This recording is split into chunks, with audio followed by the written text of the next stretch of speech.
One. Hey, Yay! Hi everyone, I'm Rebecca Holt and this is Liam Phillips from the Joy of Technology. And this this is it. This is the finale of a month with us talking about creation and wealth and money with technology. And Liam and I realized that we never really shared our genius with you guys, which is creating at the speed of space. So we just wanted to say hi and that this is our contribution for you for joining us, however you know us in the world, whether it's through the Joe Technology Summit or on our personal lists. And hey, Leo. hey, how you doing, Rebecca? I've got a very important question. Like I've just had my hair cut, as you notice. Now this keeps falling down. Do you use product to keep your hair out of the way? No, I just let it go everywhere. I have this like lion's mane that I just got used to it really. Um, but I'm I trying battery. It's a very short drive, apparently. How's it getting I any better? can do that. Now, some of you guys are probably going, what the hell is Liam talking about hair on a Joy of Technology masterclass called Creating at the Speed of Space?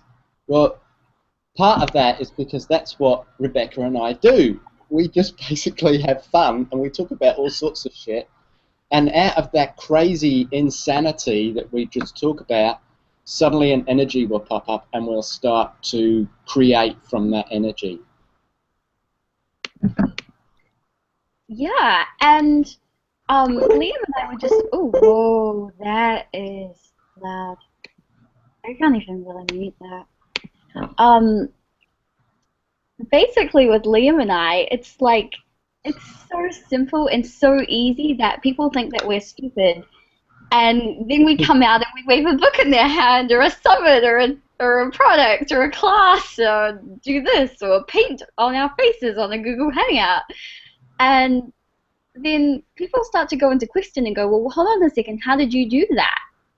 And that's what we'd really like to talk about today. And at the same time, we would like to make it your class. This is a creation masterclass. This is not just Liam and I talking about education. We do that really well, but it really isn't the same as creating what you would like to. And I'm sure with the Joy of Technology Summit, if you've been watching, you might have gotten, we hope that you've gotten really inspired and that you're having a fun time and you have all these creations starting to come out. And so we'd like to end the summit with a bang by exponentializing on all this energy and talking about your creations. So I think as some of you guys have seen, you're having a bit of a party in the chat box at the moment. And Annika, awesome. Yeah, bobby pins for Liam for your hair. Yeah, and that's really cool. Notice how you ask a question and all of a sudden all this awareness and information and answers come into your reality. But one thing with that is just because that comes into your reality doesn't mean that you have to go with it. It's like you don't have to take the first thing that comes up. It could be something that comes up a little bit later on. So when you ask that question, you know, like, oh, what product do I need to use to keep the hair out of my face? Well, bobby pins is really great, but I think it might look a bit weird on me. So I'm not actually going to choose that one, but I'm really grateful for the input, and it's fun, and it's light, and I'm laughing a lot. I'm just imagining myself with a little bobby pin. I think it'd be very cute. Yeah. And I mean, this silliness that Liam and I have, and the stupid things that we say, like we're getting these transcribed at the moment, and I'm really looking forward to seeing what new jokes and innuendos and funny things that have come out of this. Is because we create for the fun of it. Like, if you really wanted to, you know, make money and be serious and, you know, do something significant, we would not be doing a summit. We would not be putting ourselves on Google Hangouts twice a week for an entire month. I mean, that has pushed a few of my buttons, so I just got over it. Um, and it's been like one time I didn't want to get on, and then Liam couldn't get on. I was actually still in bed, and so I had to like whip my hair up in a ponytail and chuck on some mascara, and then come down to the computer. And it was like, well, who cares if I'm not pretty? Let's just get on and let's do this thing, and we'll see what shows up and what happens. And I looked at the camera later, and I looked fine. And I mean, there's nothing like putting yourself out there to create a greater change for yourself. And the key to all of this is to do it with a bit of fun. Yeah, and if it's not fun, then it doesn't mean that you don't have to do it. It's sort of like you could change your point of view. Like Rebecca just went, oh, okay, cool, so I'm going to do this. And she started to create fun. Many years ago, I did a class called, I was a participant in the class, called loving the work you have, finding the work that you love, loving the work that you have. So it's sort of like, it's not like you don't have to stop what you're doing just because it's not joyful, but ask some questions about, okay, how can I make this joyful? Like a lot of people come and ask me, because I do a lot of stuff with bodies, they ask me, you know, like, well, I still have to go to work and my body doesn't want to go to work. Well, okay, so then you need to have a conversation or a communion with your body and go, so we've got to go to work, we need to pay the bills, pardon pock need, we're going to work, how can we make this more fun and more joyful for you? And your body may just go, hey, like, give me a nice cushion to sit on instead of that rock hard wooden chair, you know, and then it's happy and it's more joyful. I think Sean said something on Tuesday about body processes and how we can use those to create a happy body. You notice that when your body is happy and relaxed and you've got lots of energy in it, it's a lot more easy to be joyful and a lot more easy to be creative. Yeah. And also, this kind of creative energy and the ability to generate things like this, it's a bit of a muscle.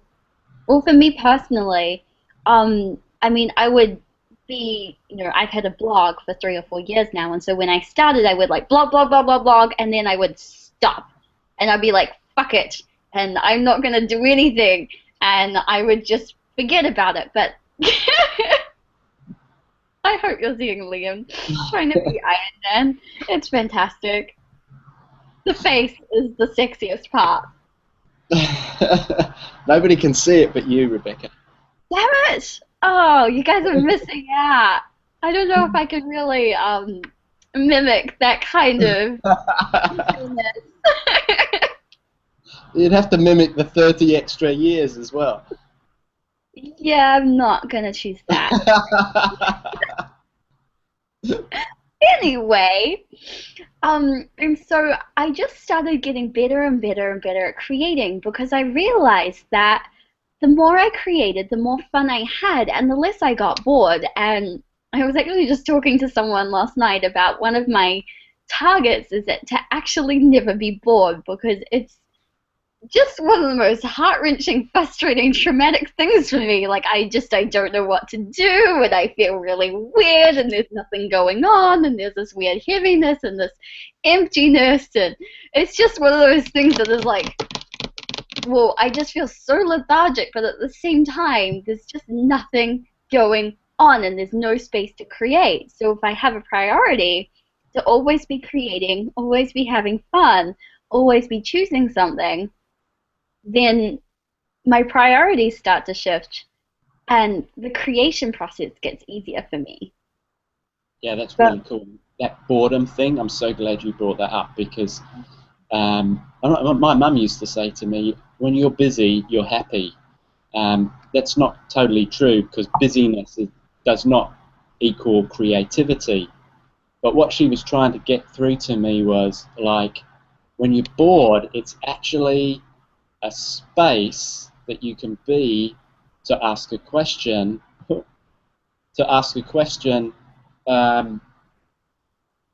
what could I be creating right now? So if you are getting bored, you can do what Rebecca has done and prioritize what's going to take to have fun and creativity in my life, and be creative, and ask that question. And also, when you do come up with the board, and it's like, okay, so what can I do or be different today that will make this boredom go away? Yeah. And also, it's not necessarily about the wrongness of it. Like, when I get in these moods, it doesn't necessarily go away fast like I would like to. So I wallow in it, and I, like, love the shit out of it. Like, I'll, like, nap in front of a fireplace like a cat and just kind of sit in a chair just like, ugh, nothing is going on. And tell someone that it's not going on, or I will watch an entire season of Two Broke Girls. Like, if I'm in one of these moods, I don't resist and react it. And I actually got this from Blossom Benedict, another Access facilitator, who does the most amazing tantrums. The green monster comes out in her, and she has an amazing facility to have a great tantrum. And so instead of trying to compress it and hold it in anymore, exactly, she just lets it loose and fly and just kick and scream and be bitchy and annoyed for about 10 minutes, and then it goes away. It's like, if I totally indulge in the boredom of how stupid and annoying and upset and traumatic I am, then it kind of goes away, because now I'm creating. That's the key, huh? That's the key to creating, is not to make anything wrong. Like, if you're bored or if you're angry or whatever, enjoy the shit out of it. Like, yeah, you're an amazing girl. Oh, you're speaking underwater now, Rebecca. Ooh, am I? Oh, no, you're back now. Yeah. Oh, damn it, that could have sounded really cool. I just said you're an amazing grump, so I was wondering if you didn't want to hear that. Would have been told that on the internet. Oh, I know I'm an amazing grump, and I know I'm an asshole, and I know I can be a complete CFP. So you know, but I don't make myself wrong for it. Well, occasionally I do, but more and more I don't make myself wrong for it. It's like, okay, it's just me, and then when I don't make myself wrong for it, I can change it. But when I do make myself wrong for it, then I start to create more of that energy, and I actually step out of being creative. And that's when everything stops. That's when you start feeling like, oh, I don't want to do anything, and my life sucks, and I haven't got any money, and all of these sorts of things start to show up in your reality. You are creating. You're just creating a big pile of steaming turds. Good morning, everyone from New Zealand. What? 10 minutes in, 20 minutes into the conversation, and we're already talking about turds. I also wonder, like, what really is creation? I'm kind of guessing that we have a different point of view about it, Liam. Yeah, that's a really great question, and that's a question that I'd like viewers or listeners to ask themselves, because it may be different for every person. Hey? Tell us in the comments, in the chat. We want to know. Yeah. Awesome idea. Tell us, what is creation for you? I know I have tended in the past to misidentify creation and creativity. Creativity for me in the past has been something that I've looked at from the point of view of, like, Mozart was creative because he was doing a lot of creativity with music, and then my dad is a great artist. I'd like to say I almost said a famous artist. He could be if he stepped out of judgment. And he's an amazing artist, and I always thought that was creativity. And of course, if I can't play the piano, if I can't paint, if I can't do what is termed creativity here on this planet, then what I have done in the past is I can't do anything. I'm useless, I'm not creative. And then I came to the conclusion that I don't really step into creation very often. And then I realized that I had misidentified and misapplied that energy of creation and being creative. Right. which has been really interesting. So let's do a clearing on that. Anywhere where you have misidentified or misapplied creation as creativity, would you now be willing to destroy and uncreate all of that? Yes. Good and bad, right and wrong, pop and pock, all nine short boys and beyonds. Yeah. Whoa, I'm trying to read and think at the same time. It's not working. I'd also like to just say, I think we might have posted this in a few areas where not everyone is familiar with Access Consciousness. Both Liam and I work with the Tools of Access Consciousness, which is a body of work which deals in energetic transformation kind of work. And one of the crazy things that we say is called the Access Consciousness Clearing Statement. And it's basically a way of bringing up all the energy and all the crap that you have to do with whatever we're talking about and dissipating and releasing it in a really easy, non-stressful way. We don't have to chant and clap 5 times and swallow backwards and do a backflip and then put something dirty on our forehead or anything. We can just say these random collection of words which access a whole lot of delete energies. It's not random. Not random, but it's kind of fun to say it is. It sounds random, but it's very consciously created and selected. What have we got here? So Well, we've got a whole bunch of what creativity is. Creativity is stepping into my potency and stuff happens.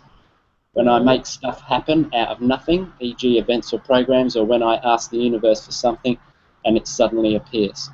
Cool, and I would love to just acknowledge this. Like, this has been such a thing for me in the last week where I haven't really been willing to recognize that I saw some friends that had radio shows, and I thought, wow, that is so cool. I want to be on the radio. And I just kept scrolling down Facebook, and I moved on, and then the next day I was talking to someone that I'm working with at the moment, and she goes, oh, I've got this really cool idea for a radio show episode. I haven't done one in a while, and I want to call it Are You Living or Dying? And then she went off and read all these details, and she goes, do you want to be on it?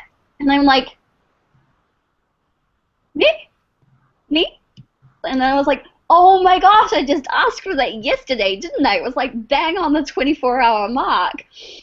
And it was like, wow, creation at the speed of space. One thought, I'd like to do that. 2, do you want to be on my radio show? 24-hour turnaround. And that was the simplicity it took. And I ended up doing that about 5 or 6 times in a row before I realized, hold on a second. Do you realize how great at this you are? Would you be willing to acknowledge it? So I would love for you guys to either put into the chat box an event or a place where you did create like that, like you literally had an awareness or a whisper of something come up, and then bang, it was there, handed to you on that beautiful silver platter of the universe that I adore so much. And we can start to acknowledge this, so then we can create more of it. Yeah, everything's loud. Maybe. Yeah, sorry. Yeah. Right, wrong, good, bad, pod, poc, or 9 shots, boys and yarns. Liam, I want to talk. Go for it. It's okay, I'm done now. I want to hear what you had to say.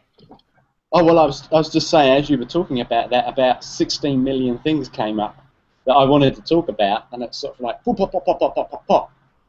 And I'm sure there's a lot of people out there that have that same sort of thing, and in the past, I had made that a wrongness because, of course, in school you're told, focus, focus, focus. So you are having like a million, trillion, zillion ideas at a time. It's not a wrongness. It's really living in that 10-second increments, and don't keep coming back and trying to fit into the focus. Keep expanding out. Keep expanding out. If you do have an idea or something, have an ideas book and write that down. One of the things that Rebecca and I do, it's a trick that works for us. It may not work for you, but we do. How many Facebook messages do we? Look, you've just sent me one now. I know. Ha ha. It's okay. I'm gonna go and check the exact amount because I'm curious about this. 2012. We use, is my chin up? Yes, that's way better. Yeah. We use Facebook messages to talk and create a lot of our business together. And for me, that works really well because we put links in there, we write our ideas in there, we ask what's light, what's heavy, we've got deals and delivers in there, and if I get lost, I can scroll back up through the message bank, and hey presto, there's the link, there's the deal and deliver, there's what I was going to do, there's what Rebecca was going to do, and I can keep tabs on what she is doing and isn't doing, and then if she's doing what I want her to do, I can spank her. Oh, sorry. Did you say that live on the air? Oh my gosh. I should be really embarrassed, but it's normally me saying that to you. So. Yeah. So that's a really cool idea. But the thing is, as Rebecca was talking, there was so much that was coming up. So everything that you have decided that creation is that actually isn't, would you be willing to destroy and uncreate all of that? Yeah. Good and bad, right, wrong, pop, pop, all nine short boys and beyonds. And everything that you've decided creation isn't that it actually is, would you be willing to destroy and uncreate all of that? Yeah, right, wrong, good, bad, pop, pop, all nine short boys and beyonds. And I also wonder, if you were like really willing to look at this, I wonder what your natural state of creativity and creation could actually be. Because Liam's style is extremely different. The way that Liam creates is actually really different to the way I create, but it molds together, and it works in a great, I would say the words would be symphony of possibilities. So I've been listening to that this morning, the Symphony of Possibilities, so it's in my brain. So I actually wonder, what symphony of possibilities could creation and the energy of creativity be for you? That if you would allow it to permeate the molecules of your universe, would explode it as a completely different reality. Yeah! Everything that doesn't allow that, can we destroy and uncreate it all? Yes, my body is humming. Woo! Right, wrong, good, bad, pop, pop, nine shots, boys, and beyonds. So We've got a question in there. Can you share your secrets about creating with the speed of space? No. I'm sorry. You can't have them. So well, I will give one secret. Oh, push over. Well, it's from Florentina. I mean, how can I say no to her? That is true. So Go on. one of the things is you've got to be aware of how fast is the speed of space. Is thought faster than space, or is space faster than thought? And for me, it's space faster. Space is faster, yeah, because space is that same non-stuff, if you like, that's in between every molecule in the universe. So the space that I be is the same as the space that Rebecca bees. And when we are willing to step into the speed of space, we can be anywhere, we can create anything, we can do anything, we can ask any questions, and we can ask the quantum entanglements to go out through that space to every molecule of the entire universe, and every molecule will then start to create and generate exactly what we're well, not maybe exactly, but what we're asking for. So the other part of that is you need to know what it is that you're asking for. So you need to be aware that, you know, if you're saying, oh, like, my life is shit, my life is shit, my life is shit, that is a creative thing, but what are you going to create with that? More shit or less shit? Again, a big pile of turds, yeah? Yeah. So anywhere where you have misidentified and misapplied that the speed of light or the speed of thought is the fastest thing in the universe, would you give that up and destroy and uncreate it all? And I'd also like to add, everywhere that you're giving up, like you're holding on to your handicaps. You're trying to be fair. Yeah. Yeah. Like, would you be willing to step off the short bus? Awesome. Right, wrong, good, bad, pop, buckle, 9 shots, boys and beyonds. And I would also just like to add to that the number one thing I've found that stops the speed of space, especially with creation, is when you have a point of view or an expectation about what you're creating. As in, like, oh, I'm going to write this book, it's going to make all this money, or I'm going to do this project and it's going to look like this, or anywhere that you have a perceived outcome about what you're creating, it actually slams on the brakes. And so when go for it. That's one of the things with creating things like books and stuff like that. Like, I don't know how many books I've created now, maybe 10. The first one has been the most successful one, because when I actually stepped into writing that book, I had no preconceived idea of what that would be like. I didn't know anything about publishing. I didn't know anything about writing a book. I didn't know anything about whether it would make me money or not. I didn't know how to promote it. I didn't know how to talk about it. And so when I started that process, everything was brand new for me in every aspect of that. And I had to literally make it up as I went along. And I would do research, and I would talk to people, I would ask questions. And then when I went to my second and third books, I already had in place, oh, it's going to look this way, it's going to look that way. So I actually started to cut down what could be possible with that particular book or that particular project. So if you are doing your second book, like, you want to pot and pot everywhere where you've decided that it's going to look like your first one, because otherwise you may not get that great publishing deal or be able to see a different publishing point of view. Like when I did the book with Rebecca, that was your first book, Rebecca, yeah? No, my first book that we were going to publish. That's correct. Differently. Yeah, that's your first book that you created with somebody else, is that correct? Correct. Yeah, so we stayed very much in the question about, because Rebecca had used particular self-publishing, and I had used another company for self-publishing, and I certainly had particular points of view about my publishing. I don't know if Rebecca did have hers on hers, but I didn't make her wrong, and it didn't make me right, and I'm sure that she didn't make herself right or herself wrong about her points of view either. And we just kept on asking questions and questions and questions. I don't even know who published it in the end. Amazon. We did it through the Kindle Direct Publishing.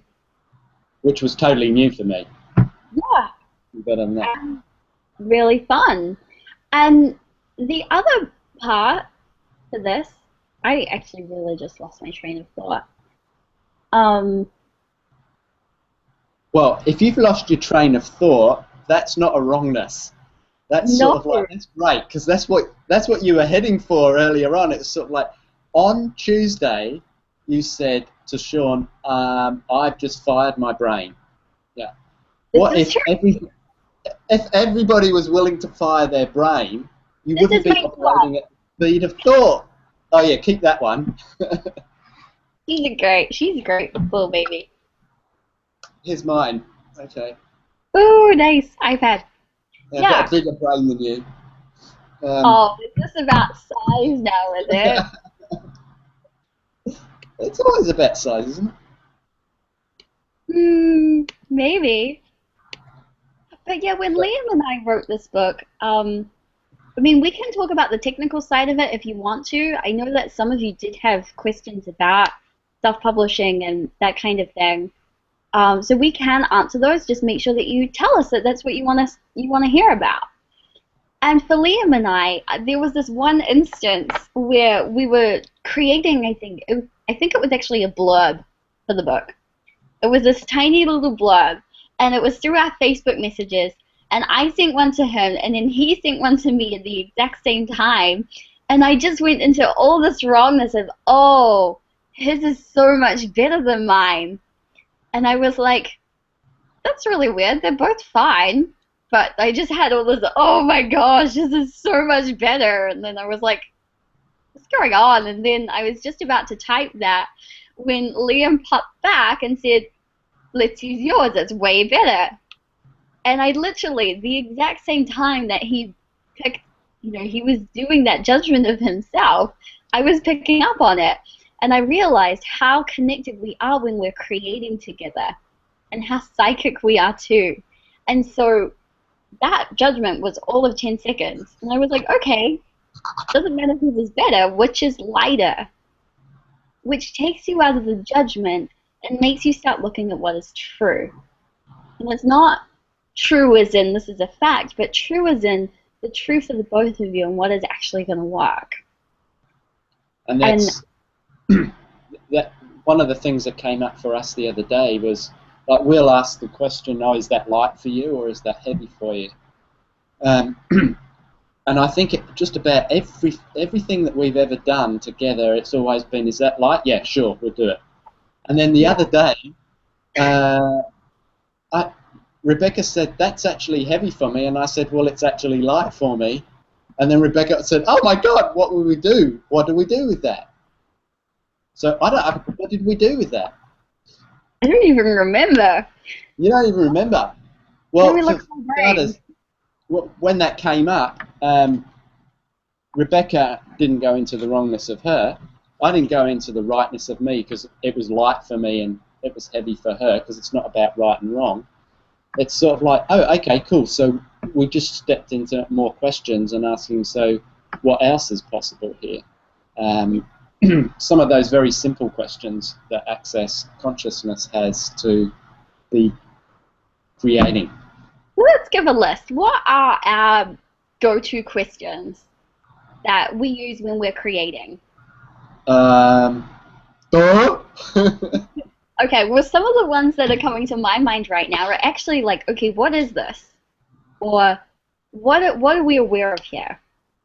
Because when you're creating, it's not just about you and whoever you're creating with, or you if you're creating by yourself. You're actually becoming aware of an entity that is ready to be physically actualized in some way or form. And so all of our books have their own life form.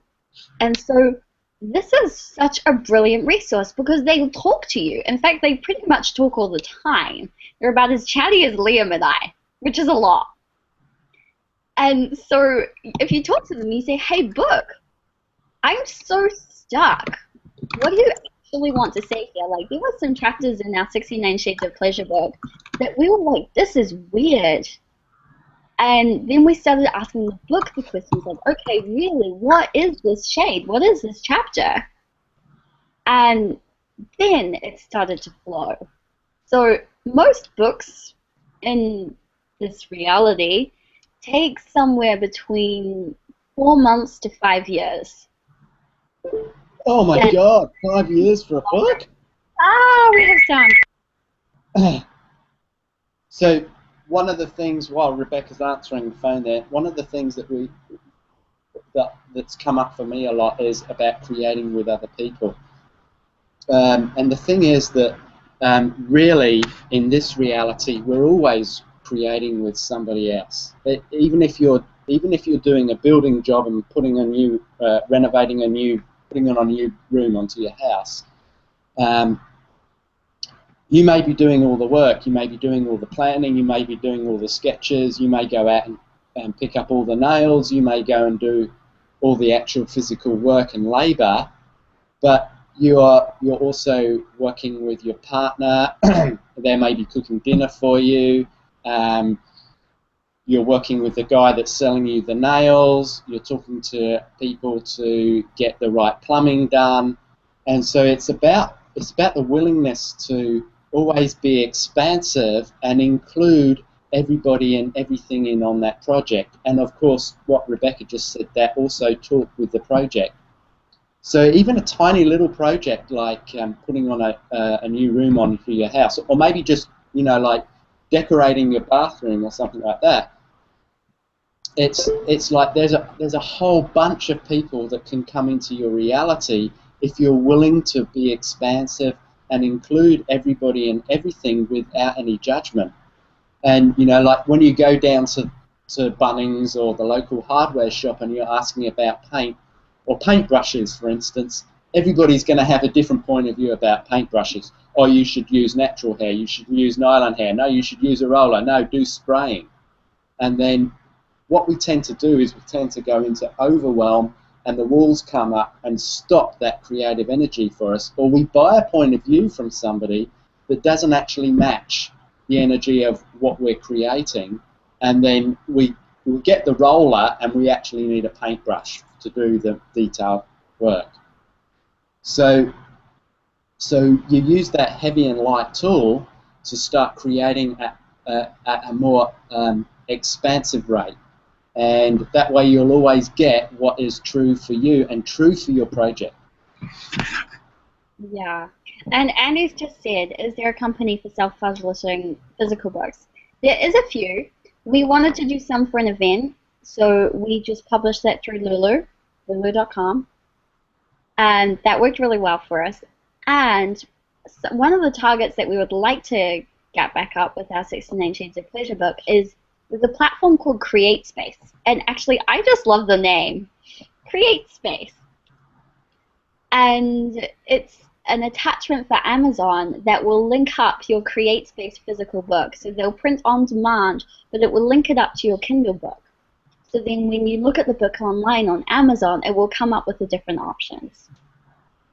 So that is something that just popped in right now. It's like, okay, it's time to link up those books. People have been asking for it. And thanks, guys, for asking these questions. Otherwise, we wouldn't have gotten the awareness of what to do next. And actually, there's also the Access Book Publishing Company. Yes. So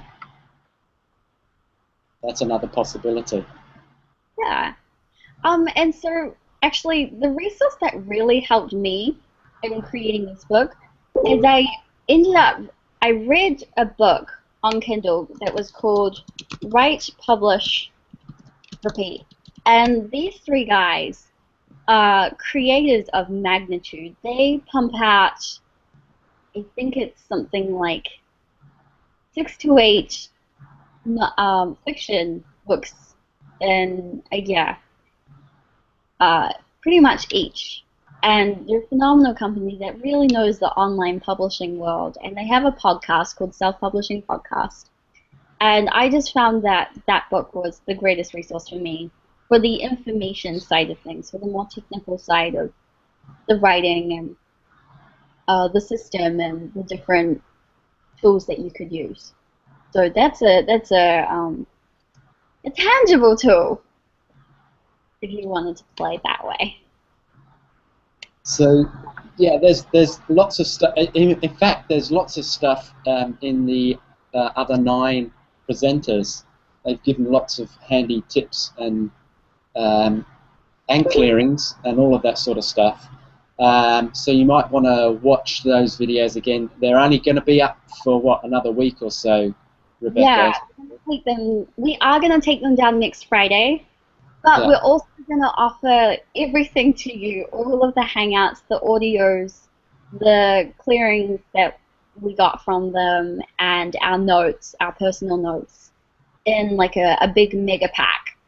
So stay tuned for an email from us about having the entire Joy of Technology Summit available for you.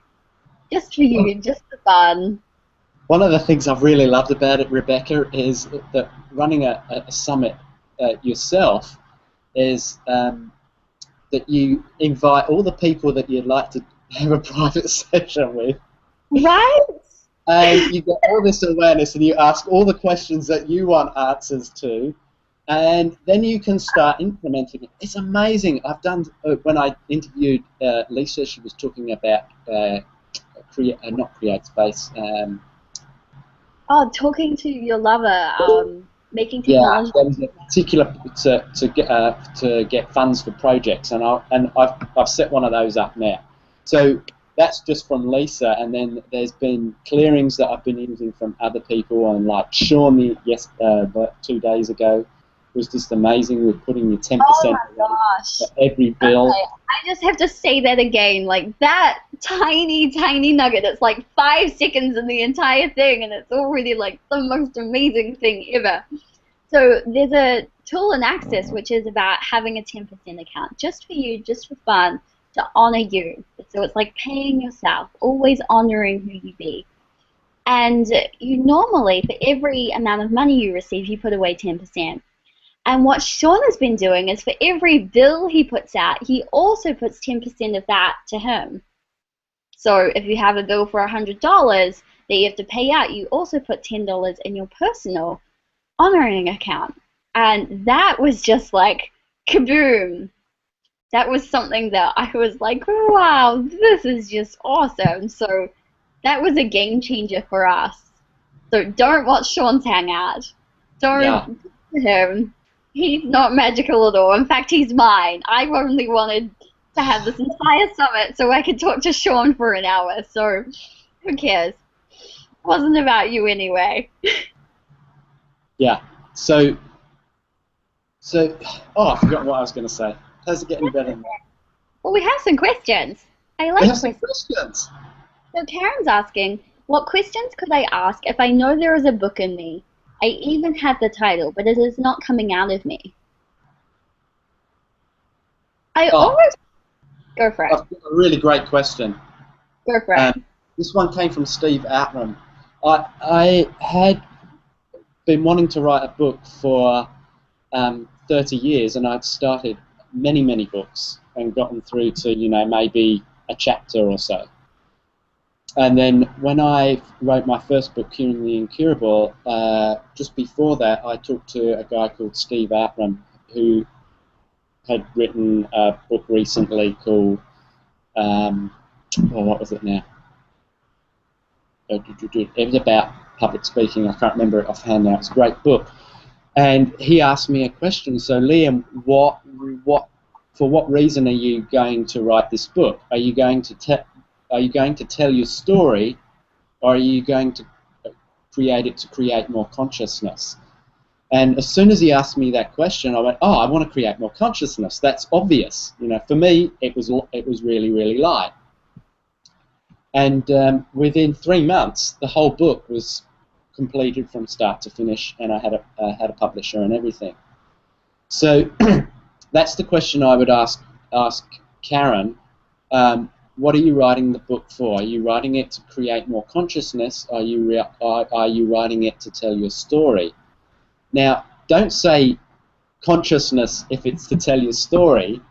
The idea of getting that question is for you to get an awareness, because once you know why you're creating that book, then it will just start to pour out of you. Yeah, and I mean, I always ask my creations, like, is now the time? And so I might do like an entire plan for something, and I'll leave it for a year, and then it'll just pop in, and it'll be like, bam, and it's time. So for me, it's like if something isn't working, I do something else. Or I ask a question. Which is about creating at the speed of space, because when you ask the quantum entanglements, I'm looking down at the coffee table. Apparently, that's where the quantum entanglements are. Okay, on your coffee table, make sure you guys check out your coffee table. A great detail. You'll definitely find the quantum entanglements down here. They're in the coffee table. Oh my God. And they're in the coffee table, but they're also in the molecules between me and you right now as well. Mm-hmm. So when you ask the quantum entanglements, it goes out there, and like sometimes somebody has got a point of view out there that's stopping things from shifting and changing. So, okay, cool. So don't try to focus and make it happen, but ask, what else can I do today? What more fun can I have today? What other projects are calling to me right now? And in that process, that project that you go off and do may well start to contribute an energy to that other book or to that other project. Yeah. And the other thing I would ask is the title a contribution or a limitation? Because I've had couple of times where I've had this great idea and it's going to be called this, and it was all about the name of it rather than the creation of it. And I do that. This is something that works for me personally with all writing, is I write it and then I give it a title. I always reverse the process. But it's like if I get everything out, then I might be able to have more awareness of what it is actually about. And for me, it's a little different. I create a title, and I use that title as a memory jog that is my project. So, you know, like we're looking at creating a Joy of Technology book. And for me, it's just the Joy of Technology book at the moment. That's the title, and it's in my awareness. So it's like having a name, Rebecca, and then I can go, oh, Rebecca, and then use it in my awareness. Yeah. So again, with everything we say, use your bullshit meter. What's like, what's heavy? Yeah. What's true for you? Like we've been giving you some stuff that works for us, but it doesn't necessarily mean that it's going to work for you. But I can guarantee what's light for you will work for you. And so Karen's just said a bit of both. So I think that is why I am stuck, because I am no longer attached to my story like I was when the name first came to me. Okay, so Karen, feel free to tell us a little bit more about that, because I can see that this conversation is changing just as we speak. One of the other things that comes up with that is that when we're writing a book or a story or a project, or you're, you know, like going to renovate your car or whatever that is, if you think about it too much, you start to create it actually in your head, and then it's been created, and then you lose the mojo to actually physically actualize that. Yeah, so, and exactly. So the question that you could ask is, the truth, do I really want to create this, or do I just want to mindfuck it? And if you just want to mindfuck it, that's totally okay. You know, like it could be fun to create a book totally in your head. But if you really want to, if that particular project wants to be physically actualized, then for me, what I do is I carry around my iBrain, which is actually my iPhone. This is my iPhone. I've actually shrunk quite a lot since I last saw you, Rebecca. Does it mean I'm taller? Hello? Oh my God, it's a miracle! I'm only 2 foot high now. That's why the bar was cutting off my chin earlier on. My head is literally only that big now. I see. Yeah, this conversation is so great. Like, what you're saying, Liam, about, well, mindfucking, basically, the type of people that are this creative and this type, we have an amazing capacity to create. And so a lot of the time, if you find that if you have this great idea and then you go off down this tangent and you create the entire thing in your head and then you do nothing about it, is because you've actually just created it and you've been through the entire journey. And as this type of creative person, or humanoid as we would say, then it's already done. It's over. And so if this is something that the world would like to have or would be a contribution, maybe instead of planning out the whole thing, you think, great idea, write it down, idea, can you tell me when it's the time? And then it would just kind of pop into your head, like I had a target this year of like, okay, I'd like to write 2 books this year. One was done in March. It was finished by March, and I was going, great. So I started a second one, and then it got a bit heavy, so I left it. And then Liam and I realized how awesome these hangouts were, and I was like, do we do another book? And it's really light, and it's expansive. And here's the second book. It's coming. We don't know how long it's going to take. It's coming. Ah. It's coming. Okay. We could go back to some of the things that are being said now that we've done our little thing. So, Mary, I'm guessing we were talking about our book, which is about sex and pleasure. It's called 69 Shades of Pleasure, and I can pop up the Amazon link for that for you. There's a lot that comes out with 69 Shades of Pleasure. And it's all us. With creating books and things like that, or anything, I have bought programs, you know, like how to publish your first book and all of that sort of stuff, and it's a step-by-step thing. Like, and I did a talk once at the Cairns Book Festival, where local publishers sold their books and did talks, and I did a talk on clearing the issues around writing a book. Now, mainly I talked about I've got writer's block. And if you have decided that you've got writer's block, then that's exactly what you're going to have. You're going to create writer's block. Anyway, I did a lot of podpocking and stuff. I started off with about 30 people in the audience, and by the end of the 15 or 20-minute talk, there was one person left. That one person, and during my talk, I said, basically, what you got to do is just fucking do it. Yeah.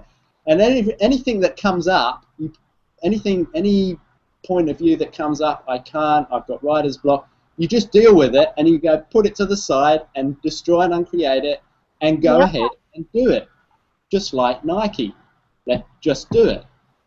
And anyway, that one person who stuck it out to the bitter end, she wrote to me a year later, and she said, "Thank you so much, because I've just published my first book."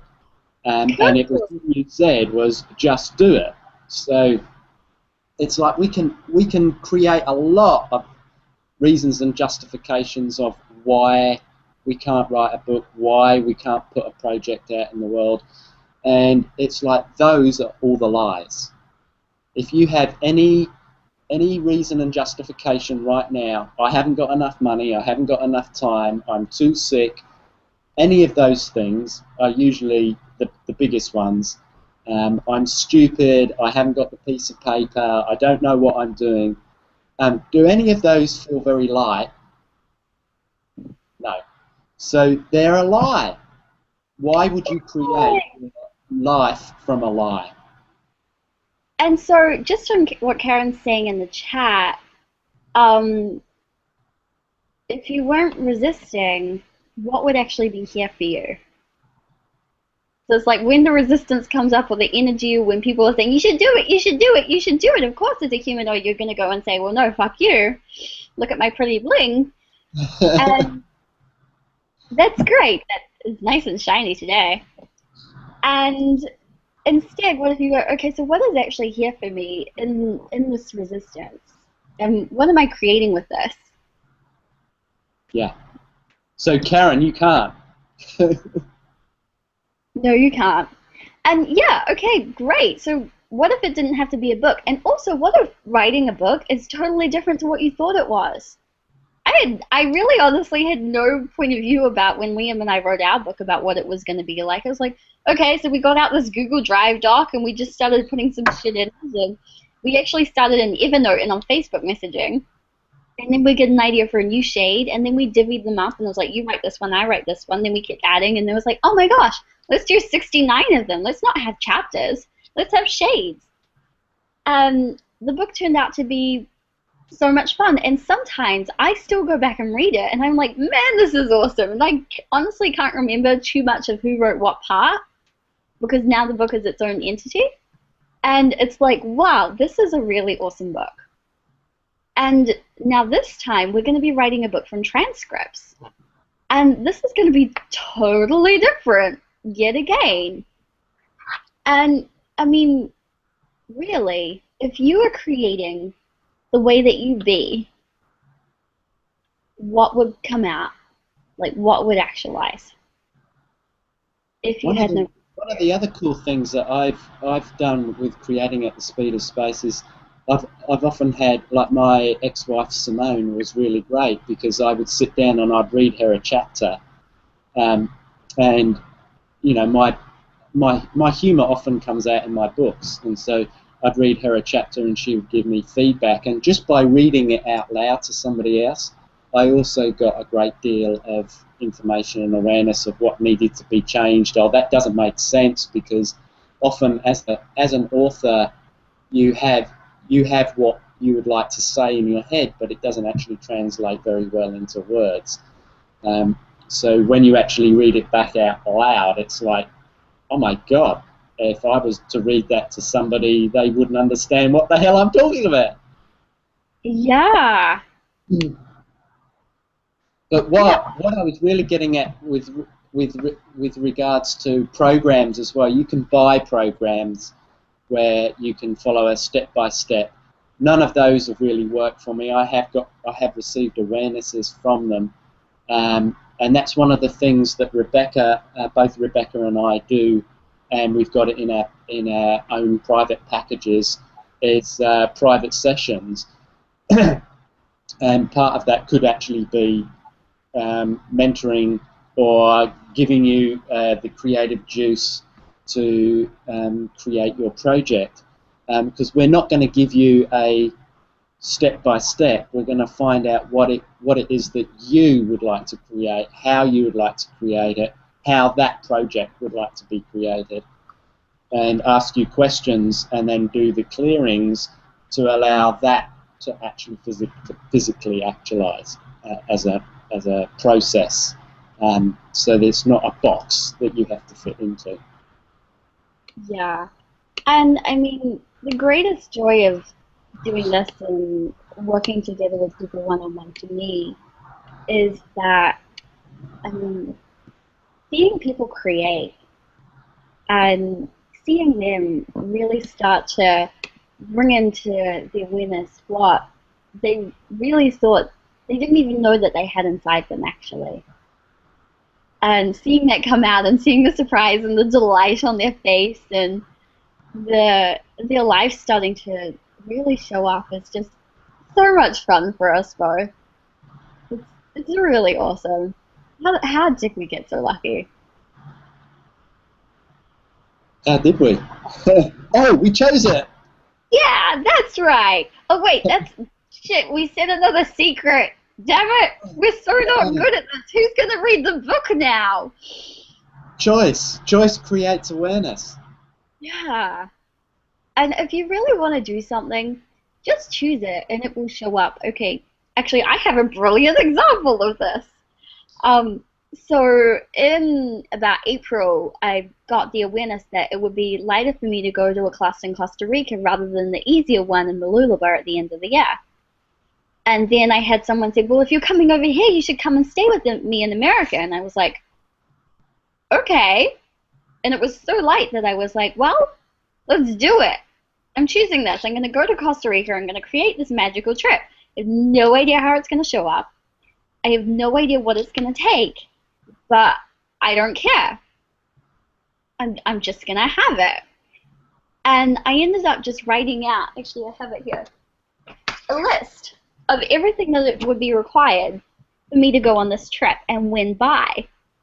And so it has like the money and everything that I would need and the flights and the dates of everything that I wanted to do without limiting or cutting off anything. And those numbers don't look correct for the classes because I added on 10%. So for that money, I would also like to receive 10% more. And everything has been there. It's like, oh, this is the day to pay for this. Here's the money. This is the time to get the flights. Here we go. And it has been so much ease, joy, and glory and the weirdest creation I've ever had. And I wonder, if you just chose something, how much fun and how much an amazing journey and adventure could it be? And I guess really that's what we like inspiring people to. Yeah. The thing is, as a humanoid, your natural capacity is creation. Ask and you shall receive is one of the laws of the universe. But what we tend to do is we tend to make the human reality of the pain, the trauma, and the gory greater than the ease and the joy. that we can have. That's why we call it the joy of technology. And when we do that, we stick ourselves, and what we tend to do is we tend to create the disaster that we often call our life, rather than creating infinite possibilities and more choice. Yeah.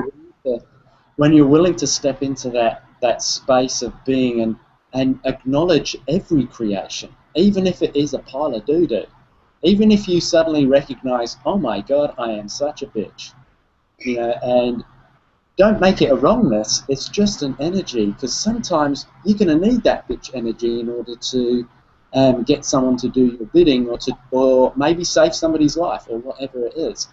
Absolutely. So it's like, and I love if you've created a disease, if you've created a disease in your business, you know, if you've created lack of money flows, like, actually acknowledge that you created it. It didn't just happen to you.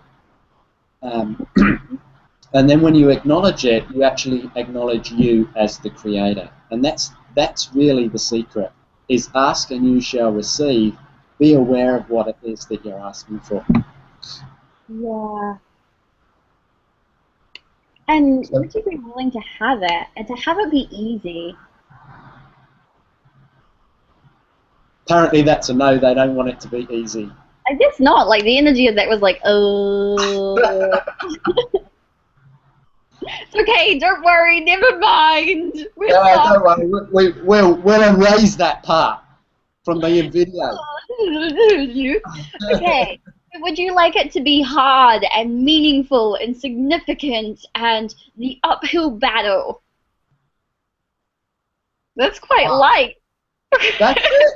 Everybody wants the uphill battle, so they can, yes, I did it. Well, what if it was like... You wrote that book, you did that club, you made that trip happen.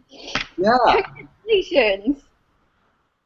Like, what if you didn't have to do that? You know, there's a trail in Papua New Guinea that the army guys do. I've forgotten what it's called now. And, like, it's a 7-day, and people die on that trip, you know, just so that they can prove how hard it was. Well, right. It's more like, why not take a helicopter in? And that doesn't mean that you have to be snobby or stuck up and be like, well, this is easy for me. And you could totally play on that when people go to say, well, wow, that must be really hard. And you go, you know what, it is so hard. I don't even have the time to do my washing because I have to get in my word count for the day, and oh my gosh, this is so stressing me out. And they go, oh, do you want me to do anything for you? And I was like, oh my gosh, you know, I didn't even think of asking anyone because I thought I had to do it all on my own, but would you be able to make dinner? And I'd go, of course I can do that for you. So, I mean, what if you could play on people's points of view about making it hard? Like, so many times, actually, my desk is a bit of a mess at the moment, but because I'm hard at work or I have so much to do, people bring me food. I have this office delivery system going on where people are like, oh, I made a smoothie. I thought you might want some because you haven't left your desk in 4 hours. And I was like, I don't care if I've left my desk or if I'm eating or whatever, but people just bring me shit. Because they have the point of view. It's not a shit smoothie. I do. It looks really funny, but it tastes amazing. It's like chocolate. It's amazing. And I didn't make the smoothie. I didn't make any of it. And it just appears on my desk because people know that I'm hard at work, so then they should contribute to me. And even though this is easy and fun, but they don't need to know that. They're quite happy with their point of view, and it makes them feel better. How cool is that? And, of course, Rebecca, you wouldn't be putting any of those thoughts into their head at the same time, now, would you? No. So you wouldn't be going, oh, my God, I'm feeling hungry. I wonder who in the house would be willing to make me a smoothie. Exactly. And how could you do this in your own way? Could you get your kids picked up from school? Could you get, you know, someone to babysit? Like, what? Could you have other people contribute to your life because you're busy creating? And I mean, you could be busy creating, getting your nails done. or at a massage, or doing Yeah. whatever's fun for you. Like, you don't have to spend that time to sit and write and just, like, some of the time, I'm just watching YouTube videos. What? Oh, and there's another secret. What? Well, YouTube videos is one, and the shower for me is another one. The shower. Tell us about the shower. That sounds more interesting. Well, how often do you have a shower and you have all these just amazing creative thoughts in the shower? There you So, go. when I go into the shower, I have all of these thoughts. When I step out of the shower, I'll write them down. Just in point form. I have a little book that I carry around with me, or I put it in my iPhone, and then it's there, and then I can just tap into that at any stage. But for me, I'm a closet shower singer, and I just let it rip in the shower. You know, like Woo! I'm going to do a video on it shortly. Actually, it's going to be so much fun. We landed it in the shower the other day, and so I'll send it out to all the Joy of Technologists first up. And when I step into that singing, it's like I totally relax, and that is actually a creative, a generative energy for my body. And then I'm ready to go out there and start to create and generate at the speed of space. And what would it take to create beyond the speed of space? Yeah. Oh, so what about the YouTube videos? The YouTube videos, well, some people like to watch videos, some people like to watch YouTube, whatever it is. I just find it a very relaxing way to get the creative energies going. Like, for instance, recently I've been watching a childhood TV show that I used to watch when I was a kid called Blake 7. It's terrible. But way back in the 70s, Rebecca, The dinosaurs are around? before they even had computers, you might not remember that. And they had little models going across the screen, you know. But what was really cool is when I was watching it, when I was watching the third or the fourth one, I got a whole chapter for one of the books that I'm writing at the moment. And another one that I was watching, I suddenly realized, oh my God, that's where I actually bought that point of view, that was impossible or possible. And I was able to change a lot of what was going on in my life just by, oh my God, I got the awareness. And I'll often ask my body, hey, body, what would you like to do now? I remember one time I asked my body that, and it said, let's watch TV. And it's, I don't like watching daytime TV. And it was called The Doctor's Show. And I don't want to watch TV, body. And my body said, watch it. So we switched it on, and on it there was an exercise where it's a dancing exercise where you stand up like this and you kick your leg out. You've probably done it. But what I got from, and it creates really great buns and stuff. And what I'd been asking for the day before was ways of my body moving that would actually create a cuter bum and more strength. And then my body said the next day, watch the daytime TV. So that's how it works. Don't make watching daytime TV is a wrongness. Because there may be an awareness there for you. Wow, this has been so awesome. I love creating like this. These hangouts. Thanks, guys, for being willing to watch us. We've just had the most blast of a time, and the emails that you guys send in are so lovely. And on the Facebook page, and the videos, or the creations, or the awarenesses you guys have put out there in the world, and the selfies. Love the selfies. Have just been so awesome. We are so grateful for you guys and who you be and what you're looking for in the world. Yeah, how did we get so lucky to have people like you in the world. This is one of our greatest joys. So I'd actually like to thank you, Rebecca, because when we created this, I had no idea what would show up, how it would show up. I